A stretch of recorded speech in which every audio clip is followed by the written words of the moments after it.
So the way I really encourage people to look at it is, just focus on your passion for helping people. This is really simply boils down to a conversation that if your friend was sitting next to you and you really wanted to help them and you had information that would be very valuable that they know, that would be very helpful for them, you wouldn't be trying to sell them on your services. You would be trying to solve their problem.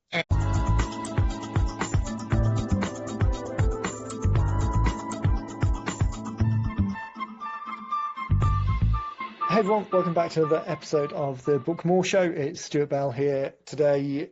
Super excited show because we've got a behind the scenes peek into our process. So joined by Kristi Linebaugh. Kristi, how's it going?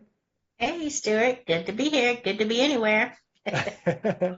It's we just saw each other yesterday, the day before. So it's Yeah. always a bit funny doing that bridge from real life into Zoom land because no matter how good Zoom is, there's still a little bit of a satellite delay sometimes. So it's good to get this conversation recorded though, which obviously is a little bit less practical to do in real life. So I'm excited to Yeah, share this. definitely. It's good to be here. I've enjoyed the process and I'm excited to get into it. Yeah, it's so some people who are listening will know you and some people won't. So let's start by sharing what you do with the people who don't know you. So you've worked with us for a number of years now, probably longer than we both care to remember.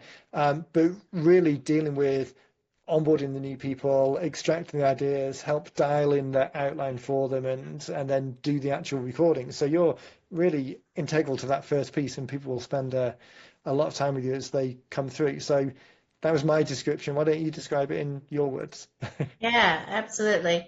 So as I first coming in, that first bit is really kind of connecting, getting on my schedule, making that first leap, which is kind of funny because people get very excited about doing the book and then they're like, okay, I got a book. And then that kind of like hit that first rub right there of going to my calendar. And so once they get on there, though, I always say, sometimes I have to remind them a little bit like, hey, remember, we're starting the process.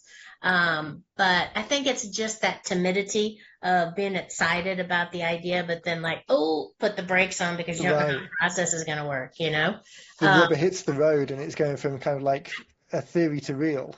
yeah, absolutely. But once they book that first appointment and then we meet for the strategy call, it really kind of puts a lot of people's mind at ease because it is that fear of the unknown of what to expect. Am I ready? I get that a lot of, I don't know if I'm ready. What if I don't, what all do I need to bring to you? And I think it's that boundary again of what's behind the curtain and being Right. uncomfortable. They don't feel prepared. The imposter syndrome kind of thing kicks in. Right. But once we start to talk, I can see kind of everybody start to relax a little bit because really it is just that very first call is seeing where you're at in the process. A lot of people have wanted to do a book for the past 20, 30 years or have had stacks of papers that they have wanted to write a book about or have had so many ideas that it has kind of taken it and built a mountain where they feel like they're not going to be able to do it. And so Yeah. that's so much good stuff. So once we really start diving into that first meeting, it's really very straightforward of, what ideas are you thinking about? Let me help you kind of dial it in, put some guardrails up. And I think that's a big thing too when you're working with people who have expertise 20, 30, 40 years. They have 1,000 ways they can help people, and it's so Right. easy for them to get off into the weeds. So it's really kind of that first, you don't have to be nervous about that first recording is really just kind of getting some guardrails up, seeing where you're at in the process, kind of whittling down your ideas, getting comfortable with the idea of just you don't have to put everything in the first book. Yeah. You can I save always some for remember. other books. Right. Well, I mean, there's so many things to unpack there just in those first few sentences. But I always remember Dean has an example which people who listen to the More Cheese Less Whiskers or Out of Marketing podcast might have heard him talk about before. This idea of a turbulence email that they used to send out in one of the business units. We do it to a certain degree, but maybe not quite explicitly enough. Or the fact that people are overwhelmed by emails these days a little bit, so maybe don't consume everything. But this idea of the turbulence email, of almost being like, as you get on board a plane, really you run through all of the details. The cabin crew will show you to the Mhm. seats, no matter how many times you've been on the plane before. They'll come around and check that you're buckled. They'll explain the process that's going on. As they're taxiing, they'll tell you to turn everything off. If there is turbulence, they'll tell you to fasten your seatbelt. As you're landing, they'll prep you again. So it's this idea of, hey, someone's going to have an experience of doing something, but really don't worry, we've done this. I mean, for ourselves, we've done this almost 1,200 times before now. So we've got you.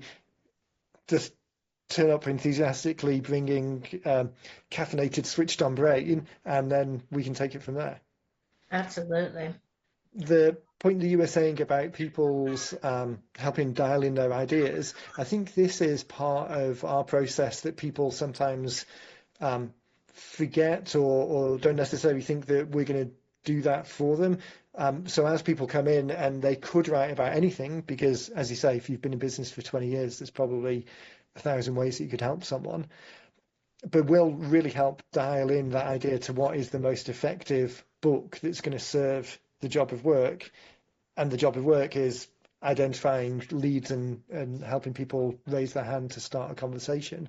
So talk a little bit more about that, this what people typically come with and how we walk them through really dialing it in so it's the most effective tool and not just a book for the sake of creating a book. And I do see that a lot because I think there's so many, like what, there's podcasts, there's YouTube, there's emails, there's coaches, and so many times um, people want to jump on the latest thing. There for a while, I went through authors that wanted to use the F word in their titles. It was like, it was, and I'm like, wait, no, wait a minute. Let's back the truck up a little bit. This is something that is fashionable at the moment, but, or people would want to just have like a one sentence or a one word title, Right. like boom, pow, and it's like, well, those are kind of in the moment things that are really hot. And so I see a lot of that where, people are coming in trying to jump on a trend, and not realizing that, this is that we want to get into conversation. This is not a traditional book where you're just there for ego or just to kind of try to get noticed. You're actually trying to get into conversation in their head. And so I do sometimes will see people that have copious amounts of notes, but they're on like six different topics or six different things that they could approach it with. Or sometimes I see people wanting to talk specifically about their program, but they've named it something that once you're internal into their program, you would be familiar with it. But, going out and being in public and, zenith pinnacle process, well, that doesn't really mean, it's a cool name once you're in there. But so I think sometimes people are coming at it, and a lot of times of just, and we're all human, so we all do it, coming at it looking from our own eyes, what do I want to Right. talk about? What am I excited about? Or what am I passionate about? And there really Yeah. is flipping that switch, but I can always see it happen, as we're talking, because the language starts to change. They start to get Yeah. more, well, they'll talk about the problems that their clients are having. And that's really that flipping of that switch, getting into what their problems that their clients are having. Yeah. And that actually is such a great point because I mean we've got half an hour really for a podcast today. We could be talking about this in 3 hours and still going through the nuance of the details because it's so individual to a person. But that's the benefit of, I mean, working with anyone who's done it a number of times before. That's the benefit of clients working with you as you're thinking about writing a book yourself, as you listen to this and think about writing a book. This is the benefit of them doing it with you rather than by themselves because you can bring all of this wealth of experience. So that idea that writing a book named after your program or including a F word or something obscure because it's of the moment, but if that adds in any grains of sand or grit or confusion to the person raising their hand, it's not as effective as it could be. On the other hand, if you suddenly decide, or not suddenly, if you come deciding that the job of work of your book is purely to convert people who you're already talking to, so you don't want to use it for cold traffic at all, you're only going to use it physically in person in a meeting when someone comes in the door and you're walking through your program and you want to give this to them as a takeaway, then naming it the Zenith Pinnacle program might make perfect sense, because the use Yeah, case and how you actually, where the tool sits in the overall thing that you're trying to achieve is different. But so many times I think people come with book as a thing that they want to do, and that book fits into whatever predisposed notions they've got in their mind, whether it's a traditional book and trying to include everything in there, or a media hypey naming thing that they're just trying to jump on a bandwagon. If that's disconnected from the job of work, then it really makes the whole thing less effective. So this idea of job of work, so a book can do many different things, but this idea of what is the job of work that you're trying to do in this particular project, is that something that you find you have to not explain because it's a difficult concept, but explain in the sense that people haven't thought about that before? absolutely. And I think that kind of the nuance of it as well is that I think there's so much hype, about being a bestseller. There's so much hype, around that they are putting a lot of clients coming in are putting a lot of pressure on themselves as well. And I think that's throwing sand in their process of like, oh, this Right. has to be the very best there is and I have to be a bestseller. But once we start really talking about it and getting very granular into who they're writing to, because that's another hurdle that people are not necessarily realizing that they need to make a choice about. Of many times I talk to people, and when I ask them who they're writing to, they say, well, this is for this and this person. And I'm like, well, those people are they may be in the same company, but they have very different wants and desires. And so I think that's a big thing too, of this book's job is to get into conversation with that person, who is, whether they're the decision maker or they were appointed the decision maker for that particular job. Maybe they need to go find new insurance for the company. Their questions and their conversations are very different than the CEO. Right. So it's Yeah. like totally different. So yeah, making that leap of kind of taking the time to say, what is it that you want from this book? And we're kind of skipping to the end. And that's surprising a lot of times, because when I'm asking people, what is it that you want to accomplish? They're like, oh, I haven't thought that I far hadn't yet. thought, They're like, right. wait, I'm in the beginning. Yeah. We have to start from the end and work our way back. This is, we were recording another book for ourselves yesterday, so that will be out there at some point. But it was talking about some of these ideas. So it's funny that maybe we're talking about it a little bit because it's fresh in our minds.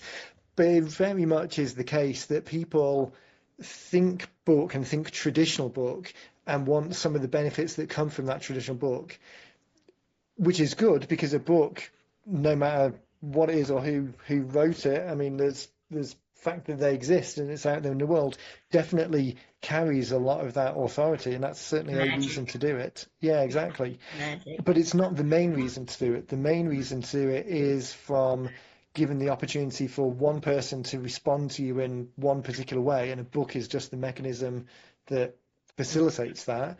And then you could do it at scale because a book you can use in lots of different places. But rather than, hey, I've got a hammer, what can I do with this hammer? And start looking for things to hit. Yeah. Instead, say, okay, I need to hang this picture on this wall in that place, in that material, and the picture weighs this much. Therefore, I need to pick this hammer, not that hammer. That's the much more effective way of thinking about it. And much easier because the scope is constrained. You know exactly who you're talking to, so it's not ambiguous what you're including or not Mhm. including. It's more efficient because you don't have that waste of trying to fix it in post or creating something that is just not really effective for that group of people. Even down to the same subject, I mean, the if you own a ad tracking SaaS company, a message I got from a friend just before we jumped on the call, that's what they do. Facebook ad tracking, well, any ad platform tracking software, but software as a service. So the people in their world are going to be end clients who are trying to sell a product but have got no interest in the ads at all. There's going to be media buyers who are trying to dial in their expertise of how Mhm. they're buying and facilitating those ads. And then there's going to be C-suite people on both parts of the organization who aren't really interested in the nuts and bolts, but are just interested in those high level numbers. But they might be the decision makers. They might be the people who are Mm. pushing the message down rather than receiving the message coming up. So even for Andrew, and that company is called Cerebro, well worth checking out if you're in that space. But even Andrew's world, it's all about ad tracking. But those three, the language that you would use and the targeting for those three people, very different. And not that one thing couldn't be used for the other two groups, but by picking the one main group first and creating something specifically for that, the whole writing project is just much more orchestrated and easy to do. So I guess the takeaway from this piece is that idea of choosing the single target market first, knowing who it is you're writing for, why you're writing it, what you want the outcome to be, and then using the language that resonates with the who and achieves the why, far more effective and straightforward. And I think too that that's such a great way that you distinguish that too, because so many times, like, and I've written self-published, co-written 3 books too, and it's so easy when you're doing it there and you're in that little silo, like you had said the other day, you're off in the woods with a candle and and candlelight trying to write. It's very easy to stray your focus. And so you Yeah, start off maybe talking it to the business owner and you're starting to talk about their problems. Very easy when you're an expert to start getting into the, how we do it. And so now they're going way into the how we do it. And now you've left the person who has the problem going, I still have the problem. I don't know right. how to do, I don't want to know. I need this problem fixed. And super easy to stray. Yeah, yeah, which just makes it more difficult because then you've got either a something that you need to fix later, or you find yourself having to write yourself back towards the path because you've Yeah. gone off on a tangent, or you've created 20% more stuff than you need to create in the first place. Um, yeah, much more efficient. And again, it's another benefit of working with someone to help you keep that on track. I mean, it's even if you, where are we now? Like May 2025, as we're recording this, and of course everyone thinks that, oh well, I'll just press one button on AI and it will create a whole thing for me. It will create something, and that something may or may not be good enough.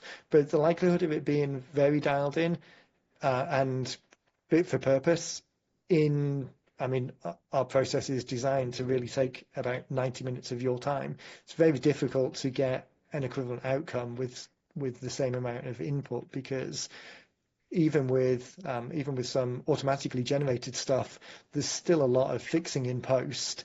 We use AI all the time. We've got pretty robust processes built around it, but it's amplifying the stuff after it's extracted, not trying to get it to do the extraction job because that's not what it excels in.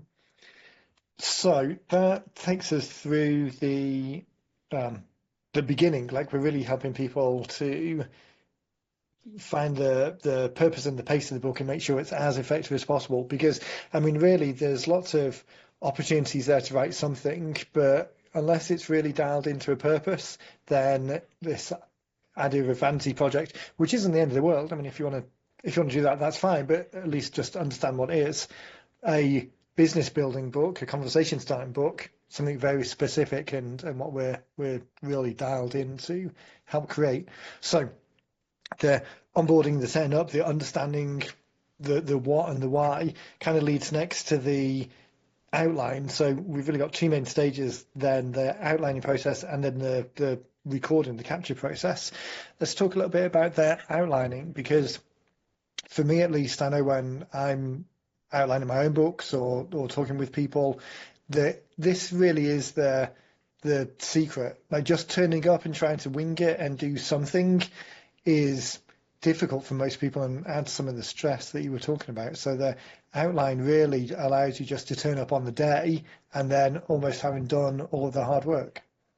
Yeah, absolutely. It is such it's kind of a magic moment, when our authors get their outline back because, I've created the outline, I've gone through everything that they've sent us, and I've looked through everything. We've kind of had that back and forth if they've had any questions.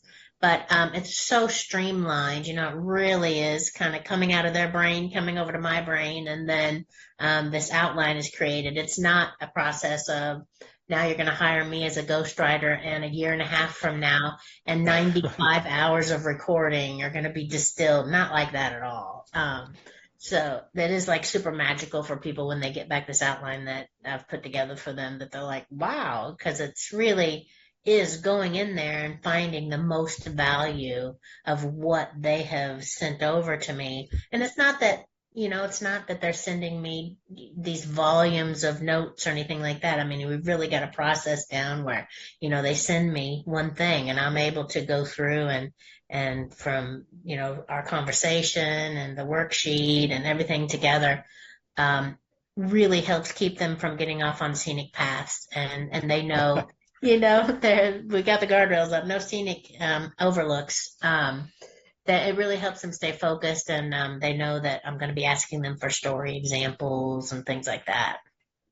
So that outline process, there's then the back and forth, because what we want is to make sure that everyone's on the same page and that's signed off before we actually do the recording.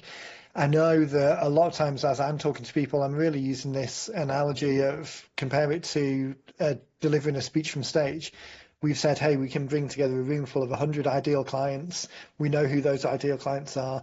So now let's talk about what their pain points are, what would motivate them to take action, what's really delivering them some value. So it's starting that relationship well. And then we'll work with you in this process to outline what the slides are. And the heading on the slide is the chapter title, and the content of the slide or the speaker notes is what we'll talk about. And then you're there as the friendly moderator to make sure that they deliver their best words possible to this group of people who are interested, and making sure that all they need to do is turn up on the day best prepared to deliver the information that they already know is the information that they're going to deliver. So, excuse me. So as we think about moving from the outlining stage, and we've agreed what this slide deck is, sticking with the analogy, to turning up on the day to present to the audience, and obviously the audience is only you and the recording device, or you and Zoom rather. But what trips people up, or what energy works well for people to bring? How do you kind of get people settled into that experience? And that's such a good way that you said that too, because it really is kind of getting settled in, kind of leaving behind the preconceived notion of I'm nervous, or what if I misspeak, or I don't know how to. And it is just as soon as you make that first step, though, everything really kind of starts to fall away. So the way I really encourage people to look at it is, just focus on your passion for helping people. This is really simply boils down to a conversation that if your friend was sitting next to you and you really wanted to help them, and you had information that would be very valuable that they know, that would be very helpful for them, you wouldn't be trying to sell them on your services. You would be trying to solve their problem. And so I think that is sometimes, when people have been in business for a long time, they know they can help people, and they're very good at getting to the point of selling themselves for the solution. And so once we kind of get that understanding, and then they're able to make that shift in their mind of, okay, this is not going to be a sales recording. This is going to be a helpful recording for somebody who needs the solution that I can present. That kind of settles them in a little bit too, because it kind of strips away all of the, I have to be speak, but like I can't even talk, speaks proper. Speak properly. Sometimes people think they have to write the book in their words, and it's really not like that. And at the same time, it's not chit chatty either. We're not, just having a visit. We really are, looking at me as a friend that you can help with your solutions. That really kind of sets the tone for it and the vibe of the recording. That's why I love this metaphor now that we've got of thinking of it as a kind of a presentation in a room of friendly, willing people being guided by a friendly, willing moderator. We used to use the analogy of podcast, pretend to say to people, imagine that you're just going on a podcast and delivering the message. But the difficulty there is, like you say, it does still set that certain amount of pressure on, okay, the individual words that are coming out of my mouth in the order that they come out are critically important, which is, that might have been the case a few years ago, but it definitely isn't the case now. So really we've identified that there's a group of people who are going to be interested in what you say. That's the cover of the book and the work that we did in the first call. So now we've got the attention of these people because they raised their hand. Now we need to deliver them some information that's useful and compels them to take the next step. And we've already decided what that is in the outlining process. And now it's just turning up to share that best information that you can share, knowing that someone friendly is guiding through the outline. So you don't need to worry too much about where's this going. You can pass that responsibility to us. We're going to guide it. You just need to turn up and really focus on delivering what you know is the best answer without, as you say, falling into that pitchy sales mode. It's it's You such a more kind of relaxed see, process. yeah, I was gonna say you can kind of see people start to go off that cliff too, and that's I think one of the really powerful processes of working with me in person, and working with us as a team of I can grab you before you go over the cliff, and Right. so it is if you're by yourself, it's so automatic to sell yourself because that's how you make money. It seems a very natural next step, but in the prospect's mind or the ideal client, they don't want to be sold. They want to be helped, And so Yeah. that's one of the cool things that I'm able to do is pull them back on the edge, before they go Yeah. into selling the processes and talking about their techniques, in the middle of the book. That's actually a great point as well, because I think some people, we were talking earlier about this kind of bestseller idea. People have this, what we, what I at least am quite clear at saying is a nonsense idea, because um, when we think about what bestseller really means and why people want it, I think the majority of people want it not because they're authors and they're looking for some kind of literary recognition of the work that they've done. That's not the audience here. Instead, they're thinking about it as a silver bullet. If I get that, that means I can sit back and people are going to start knocking on the door because of this magic label or magic badge. It's the same with the automatically going into pitch mode. I think oftentimes people think that the job of work of the book is to sell a client on the surface. And it's not that at all. It's to start the conversation. The selling still takes place when they're in front of you. Very few people, us included, are going to have a business whereby people just go from reading some material to pushing the button because there's a certain amount of questions or understanding or comfort that people need. Same, I think, whether you're a HVAC engineer or a home garden. I'm looking out the window at the yard and it needs mowing. So like a garden renovation type landscape people, these are my words, landscape people or financial advisor or anything where the relationship really leads to the sale. The job of work of the book isn't to shortcut any of that at all, or isn't to bypass any of that. It's just to amplify and speed up the likelihood that happens because it's starting by delivering value that sets a certain amount of reciprocity and relationship building.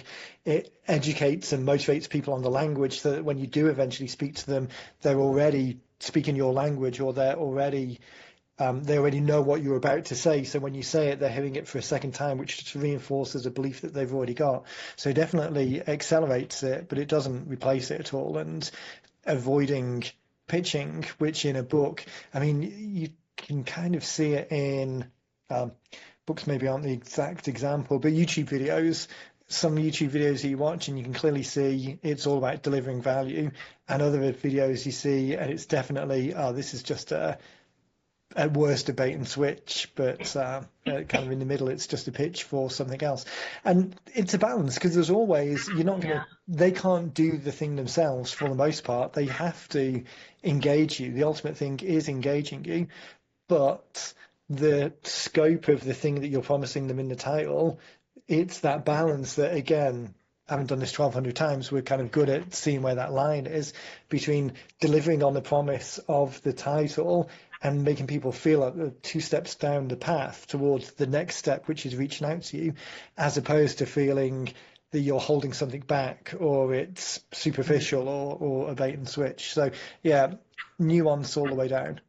And that's so I love that too because it can feel very bait and switchy because sometimes when I'm coming in and then meeting with an author for the first time, that's a concern for them that they don't want to give away the farm, and they're like, well, if I tell them how to do it, they don't need me, and so that comes from kind of that that spirit of lack where you're kind of like, oh Yeah, my God, there's not enough. You have this like energy of like, oh no, like the if I tell them, scarcity of, yeah, scarcity. And so yeah, it's like Dean will always say, well, you want to share, like they're coming there for the value. You don't want it to be a brochure, yeah. of your services. The And I funny think that thing, get comfortable, with sharing right. And solutions. that idea of, I think for everyone who's listening, I mean, probably take a realistic view on what these people are going to do, like knowing who your customers are. Like, it's very rare that you get someone who, sometimes you'll get people who are seasoned business people, but are maybe new to this particular business. So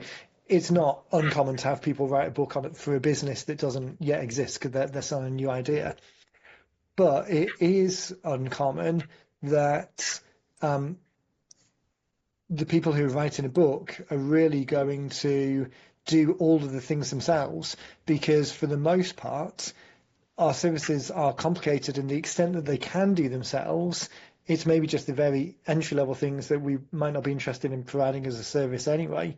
So this idea that I'm going to give it all away and then people are going to take this and do it themselves and never need any Mm. additional help is misplaced.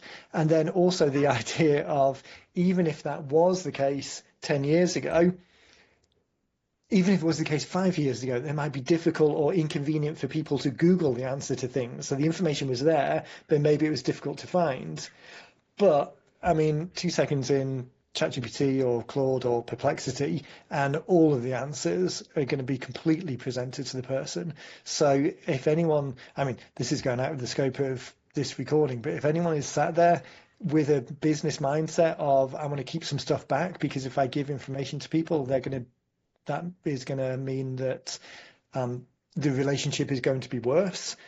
You have, I mean, this is the time to wake up because there's going to be a very rude awakening because that horse is well and truly bolted. So, what you absolutely need to do is, as quickly as possible, build rapport with as many people as you can, give away as much as you can, be seen as the go to person for all of the information on the subject, and then understand that the subset of, there's always going to be some people that will do it themselves, but the majority of people won't or can't, and that's where you step in.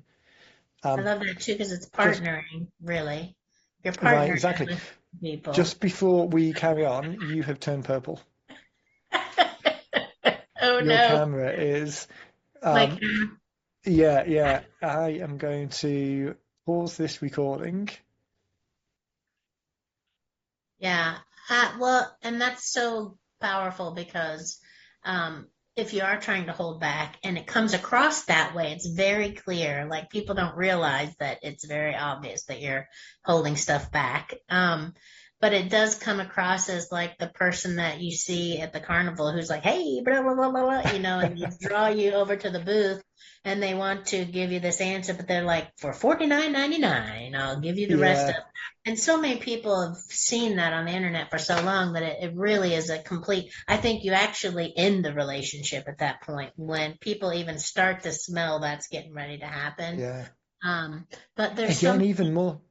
huh? I was just going to say, even more so now because there's so many more people. Like maybe you could get away with it again 10 years ago when there wasn't much other information around. But now, not only have you got all of the other people who are also trying to do relationship value based marketing, but you've also got all of the AI solutions that are very happy to give people all of the answers they want as long as possible. And that's the thing too about titling, going back in to kind of like wrap it back around the importance of the title and the subtitle, because if your book you have said how to dot dot dot, then you have to very much deliver on the promise of the how to. And I get that sometimes too when people come in, they'll say how to do such and such, but they don't want to tell all the steps. Then that's what I have to say. Well, then we need to reel that fish in because we don't want to put a how to if you're not going to how to. Yeah. I think how to's There's are how to's are interesting because they're one of the 5 or 6 book title types that we talk about all the time because they are very compelling for the audience because the audience is often, if they've got, like, going from that unknown known to no known type mm, matrix of where they are in their journey, quite often it is, the problem is known but the solution is unknown, and so they are actually trying to fix it. And depending on what industry you're in, there's varying degrees of whether it's even possible for them to fix it or not, which is one thing. But the scope of the how-to is another thing. So if someone's promising the how-to of the complete solution and very broad, that's difficult to deliver on. Even in a traditional book, it's difficult to deliver on. I mean, you look at how-to books on a traditional bookshelf, and they're very often very big because they default to be all-encompassing. Plus, going back to that idea of traditional book versus conversational starting book, the purpose of the traditional book is to sell copies, so you've got to justify a $25 price, so you need to be that much bigger. A Mm-hmm. conversation starting book is, it by nature of the fact that it's starting the conversation, needs to be much smaller, which makes it much more accessible. So just on the how-to topic, if you do want to go down that route, which might be perfectly valid and the most effective way of doing it, the how-to really needs to be pretty specific and positioned from the user, the customer's perspective. So coming to how-to books and trying to make them very specific as the technician, as the insider, it can get very nuts and bolts and break away from where the user is at this point. So how to do the first step in the journey and make that comprehensive and friendly and accessible and valuable, that's a good way of doing it. Trying to make it the how-to the whole thing and then half-arsing some of the chapters and clearly gating the others, yeah, like I say, that just sours the relationship. That kind of really talks to the size of the book too. I think that's a big mind kind of switch too, for a lot of our clients coming in because they have the thought process bigger is better. And so they're wanting to have, is it 200 pages? Is it 195? Where are we at on how big can I make it be?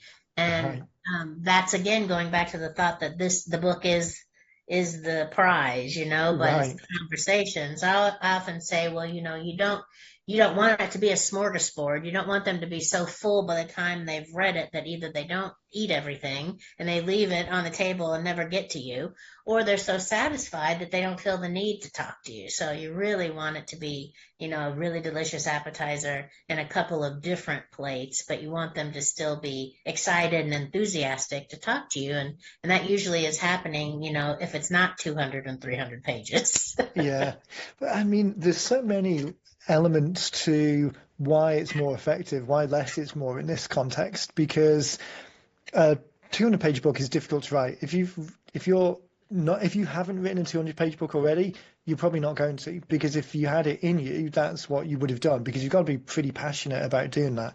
And again, not completely, but generally speaking, we're all busy running businesses. Our business isn't being an author.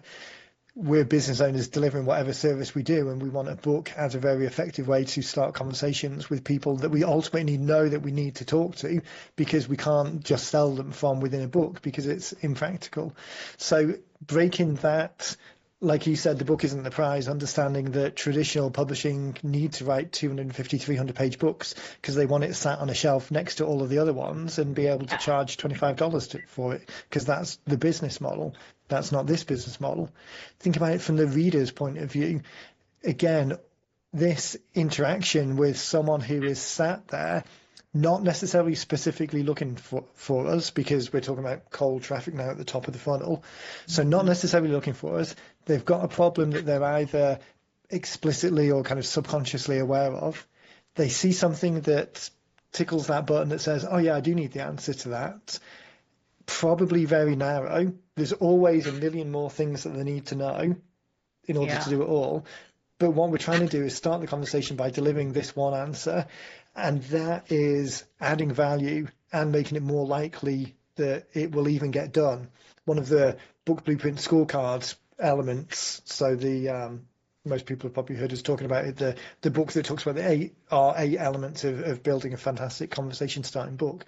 One of those is the idea of beneficial constraints, and those constraints are twofold. It's either, as business owners, we're rarely told what to do. We've got the flexibility to kind of set our own schedule, but that also bites us in the backside, because if we don't do the book today and we don't do it tomorrow or the day after, no one's shouting at us. So one thing is having constraints on artificially constraining our time. But then the other constraint is the scope constraint. So knowing that we're just going to answer this one thing very comprehensively, so it's the best piece of the starting of the conversation for someone, and then we give them opportunities to take that next step. That scope constraint also means it gets done because, as we said before, otherwise 6 months, a year, 10 years, you could still be going down the rabbit hole because there's infinitely more you can talk about.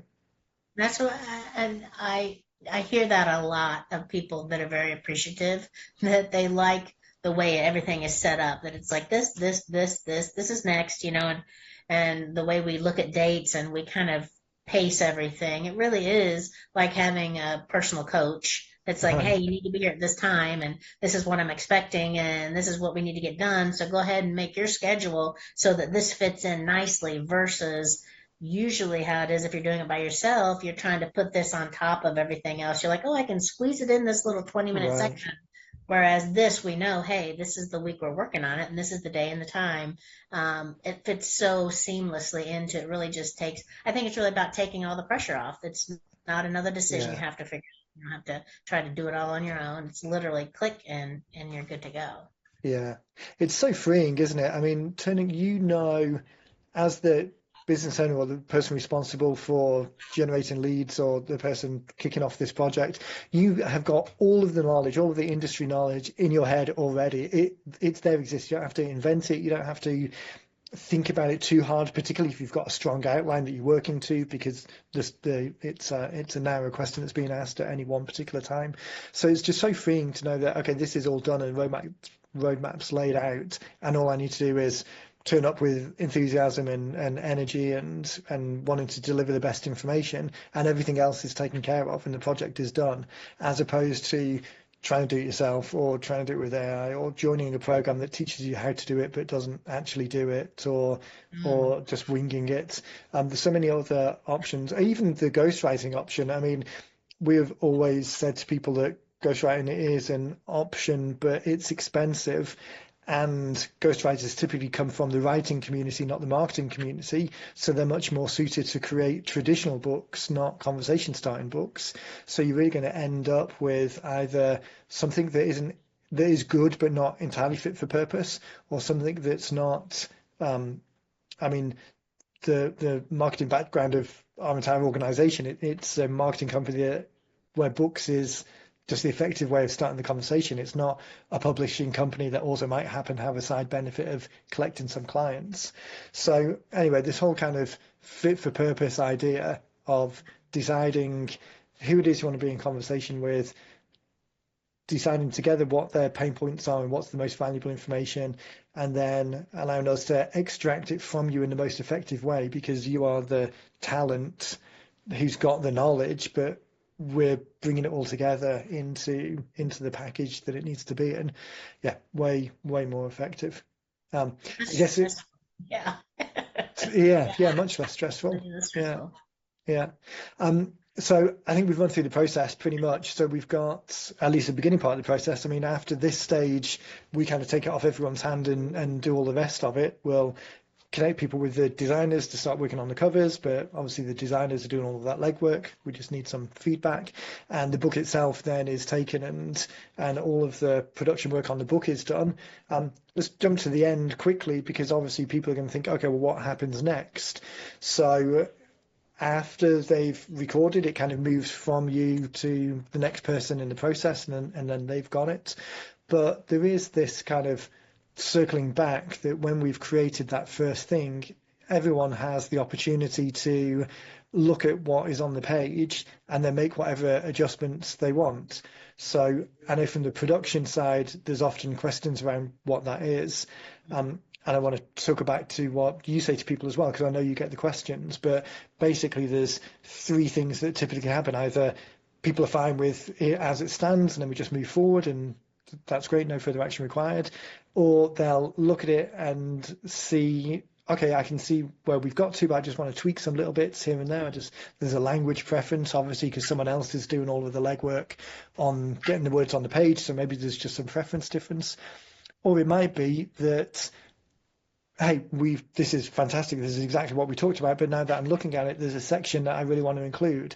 Or, and this gets back to your involvement at the early stages, perhaps they've got a whole load of other stuff that they want to include in the final product.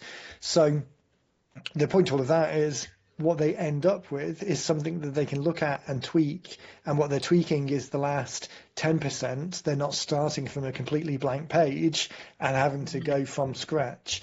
So let's talk for a minute or two just about this conversation that you have with people, because I know it comes up a lot.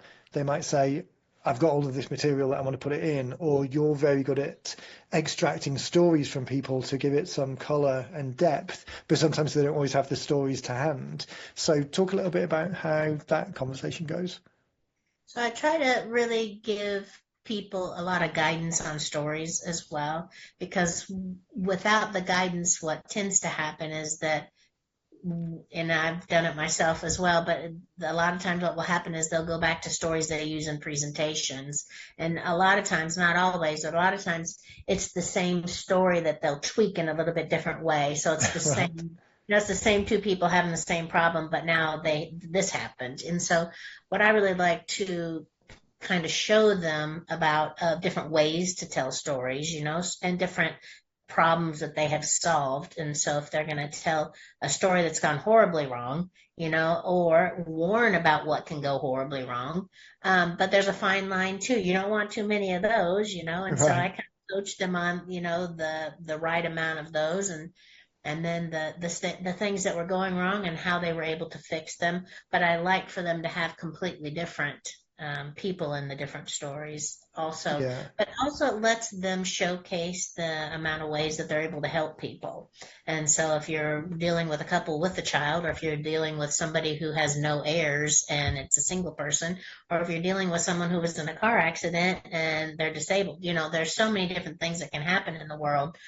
This really kind of gives them an ability to connect more with their prospective customers and clients, because it shows a way that they can not only solve multiple problems, but then I teach them how to tell stories that are going to show how not only did they solve the problem, but because they solved it in the way that they did, when something unexpected happened, they were okay. And Right. so like when the pandemic was going on, and different financial advisors, because they had set their clients up in particular ways, they were okay. And so Yeah. these things, now that we're past that, it can still be, hey, you set up these clients in this particular way, and when the wife unexpectedly died, they were okay. And Yeah. so really showing that's really the promised land for the reader of, hey, this is how everything worked out in the end, and so that's really very powerful to see them make that connection of, wow, I need to tell stories in a different way to be able to show, not only showcase what I can do, but to tell people all the different ways I can help them also. Yeah. It's such a great point, isn't it? Because I think even I do it on the podcast, I'll hear myself, there's like, we've done 1,200 books, but there's probably 10 that really stand out in my head just because either they're stories that I've told before or I remember them, and or there's some stronger connection that just mean they stick out. But realistically, if we were looking for a story to support a particular use case or example, we've almost certainly got it, but we might not have it to hand immediately in the moment. And I think if you're trying to do the process yourself, it's easy to skip past it and just default to a familiar story because you've got other things to get onto and you need to move on. But by us prompting in that way, even if you can't remember it in the moment, the fact that there's an opportunity to include that you've been given the guidance on the thing that Mm. we ideally would like to find, and you've got the opportunity to add it later, so it takes the pressure off that initial recording. Again, it just makes the whole process much more efficient and easy for people to do. And similar with supporting materials. I mean, if you've got graphics and images and charts, the amount of stuff that you can put on a page is obviously limited by the physical constraint as opposed to a website, which is a web page rather, which is limitless. But within that physical constraint, finding the best fitting thing that can go in there, even if you don't have it in the moment, there's an opportunity to circle back on that and add it later.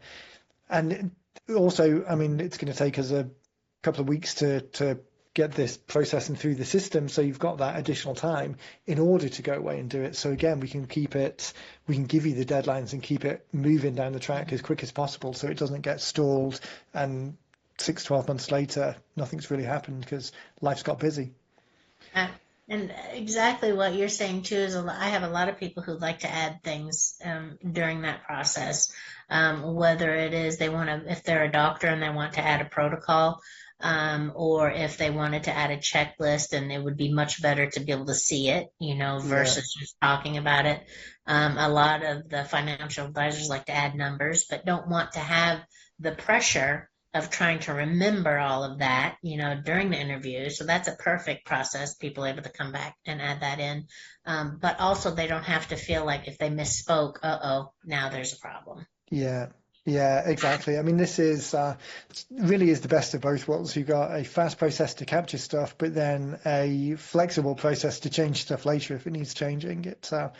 I think all of the whole, and again, I mean, we've been doing this for 12, 13 years now, so you get pretty refined at the internal practices. But I think the whole thing of a traditionally authored book has this kind of art element to it that means you got to lock yourself away and it's difficult and challenging, and what comes out of the back end should be art and criticized and awarded labels like bestsellers.